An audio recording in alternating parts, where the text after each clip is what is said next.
apa saja langkah strategis Smesco untuk bisa mendorong transformasi digital ini bisa lebih merata?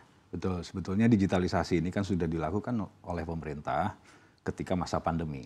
Dan dari masa pandemi sampai dengan saat ini sudah ada sekitar 24 juta UMKM yang masuk secara digital. Jadi menurut kami ini adalah hal yang sangat bagus karena ketika pandemi, pada saat itu salah satu hal yang bisa menyelamatkan UMKM ini adalah digitalisasi. Ketika selama ini mereka berjualan offline, kemudian sekarang mereka dipaksa oleh pandemi harus berjualan secara online. Nah, ketika berjualan online berarti mereka punya kesempatan untuk memasarkan produknya menjadi lebih luas, paling tidak menjadi seluruh Indonesia, atau bahkan bisa seluruh dunia. Nah, ketika 24 juta UMKM ini yang sudah masuk digital atau masuk pasar digital, pada saat masa pandemi yang menjadi tantangan adalah saat ini 24 juta ini mempunyai landscape bisnis yang sedikit berbeda, karena pasarnya juga berubah. Sekarang kan sudah post pandemi. Jadi strategi yang harus mereka terapkan secara digital pun harus sudah berubah. Nah, itu tantangan besar yang harus Smesco hadapi ke depan. Bagaimana caranya teman-teman UMKM ini bisa men-scale up bisnisnya sebetulnya, Mbak Ana. Baik, men-scale up bisnisnya. Mungkin selama ini yang kita lihat ini adalah UMKM yang berada di kota besar yang sudah mampu untuk melakukan digitalisasi. Tapi bagaimana untuk UMKM yang ada di wilayah terpencil? Apakah digitalisasi ini sudah nyata dan bisa dilakukan di sana? Menurut saya digitalisasi sudah bisa dirasakan oleh semua pengusaha UMKM. Karena kita punya akses digital, kita punya teknologi digital, kita punya infrastruktur digital yang sudah masuk hampir di 38 provinsi di seluruh Indonesia. Jadi akses digitalnya kita sudah sangat luar biasa yang dilakukan pemerintah. Nah, tinggal bagaimana caranya teman-teman pengusaha UMKM ini bisa memanfaatkan akses digital yang sekarang sudah merata, hampir merata, agar sekali lagi mereka bisa memanfaatkan itu untuk bisnisnya. Hal yang paling mudah sebetulnya adalah bagaimana caranya agar teman-teman UMKM mikro misalnya bisa memakai aplikasi finansial yang paling mudah saja. Aplikasi finansial yang sudah banyak di market dan banyak juga yang gratis sebetulnya. Dipakai mereka agar membuat bisnisnya menjadi investable ataupun bankable. Gitu. Karena selama ini teman-teman pengusaha mikro kami melihatnya masih banyak yang mencampurkan antara keuangan keluarga dan keuangan bisnisnya. Ini kan sebetulnya bukan hal yang baik kalau kita bicara bagaimana cara bisnisnya kita bisa scaling up. Nah, hal-hal semacam itu yang kita dorong sekarang dan kami sangat percaya dengan akses digital yang sudah merata hampir di seluruh provinsi, kita akan bisa dorong itu secepatnya, terutama untuk mendukung pertumbuhan ekonomi nanti 8%. Baik, akses digital tadi Bapak sampaikan sebenarnya sudah merata ke wilayah terpencil gitu. Tapi kita lihat teknologi ini kan terus berkembang. Apalagi kita tahu sekarang sudah ada teknologi AI yang seharusnya bisa dimanfaatkan juga oleh UMKM. Lalu Smesco melihat seperti apa prakteknya saat ini? AI mungkin juga masih menjadi challenge besar sebetulnya. Karena terus terang saja saya masih melihat disparitas. Walaupun tadi akses teknologi kita sudah sampai ke tingkat pedesaan, tetapi implementasi teknologi di pengusaha UMKM ini masih ada disparitas. Contohnya seperti apa, Pak? Saya masih ketemu dengan teman-teman UMKM yang bahkan username dan password saja bingung. Gitu. Itu kita harus akui lah.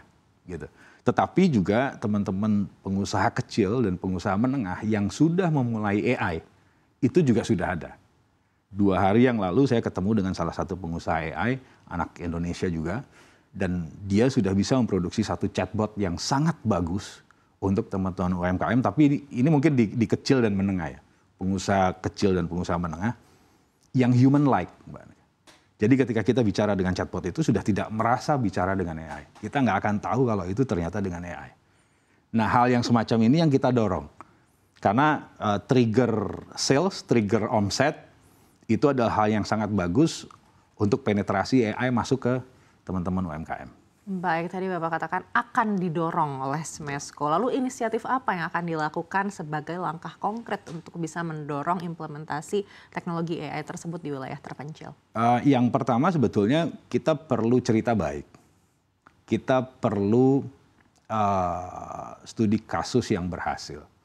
Oleh karena itu sekarang Smesco sedang mendorong, kita sedang memilih beberapa teman-teman kecil, pengusaha kecil dan pengusaha menengah, yang bisa kita dorong untuk memakai AI. Ketika cerita baik ini nanti bisa diceritakan lagi ke teman-teman pengusaha UMKM yang lain, biasanya spreadingnya akan menjadi semakin lebih bagus. Implementasinya akan menjadi lebih oke, penerapannya akan menjadi lebih luas lagi. Karena berdasarkan pengalaman yang selama ini saya berada di Smesco, cerita baik ini perlu. Contoh baik, contoh keberhasilan, success story, ini menjadi hal yang penting untuk kita bisa menceritakan bahwa teknologi ini memang bisa dipakai dan berguna untuk bisnisnya. Ini perlu. Dan itu bisa menjadi tipping point sebetulnya setiap teknologi yang akan dipakai oleh teman-teman pengusaha UMKM agar bisa dipakai lebih luas lagi. Baik, tapi kita tahu sendiri teknologi, termasuk teknologi AI ini seperti pedang bermata dua begitu, apabila memang ada manfaatnya. Tapi ada juga kekhawatiran di belakangnya bahwa teknologi ini berpotensi untuk menghilangkan beberapa profesi, terutama juga yang menyangkut UMKM. Tanggapan Anda seperti apa? Saya pikir kekhawatiran itu ada di semua tempat lah, tidak hanya di AI gitu.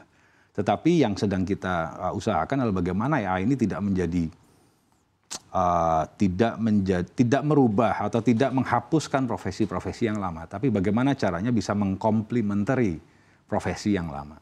Seperti yang tadi saya cerita ketika kita bicara mengenai chatbot, ada satu sisi di mana chatbot itu tidak bisa melakukan tugasnya, tetap harus dilempar ke teman-teman customer service untuk pengusaha UMKM misalnya. Gitu. Jadi di satu poin sebetulnya bagaimana caranya AI ini bisa menaikkan tingkat penjualan ataupun omset teman-teman UMKM, tetapi di sisi yang lain tentu saja sentuhan-sentuhan manusia itu sangat diperlukan. Gitu. Jadi menurut saya penetrasi AI ke teman-teman UMKM tidak akan menghilangkan profesi-profesi yang sudah ada, tetapi justru akan menjadi complementary, akan menjadi UMKM-nya menjadi lebih hebat lagi. Baik, kita terus berupaya untuk mendorong UMKM untuk go digital. Di sisi lain kita tahu banyak sekali kejahatan, fraud di era digitalisasi ini. Lalu upaya apa juga yang mungkin dilakukan oleh Smesco untuk mengedukasi atau meliterasi UMKM atas adanya bahaya-bahaya digital crime ini? Sebetulnya fraud itu kan pasti dari input manusia. Kalau teknologinya tidak mungkin melakukan fraud. Kecuali memang didesain sedemikian rupa untuk melakukan fraud, kan gitu. Jadi yang kita edukasi adalah personelnya, individunya. Kita literasi terus. Smesco punya beberapa program yang menurut saya sangat support ini.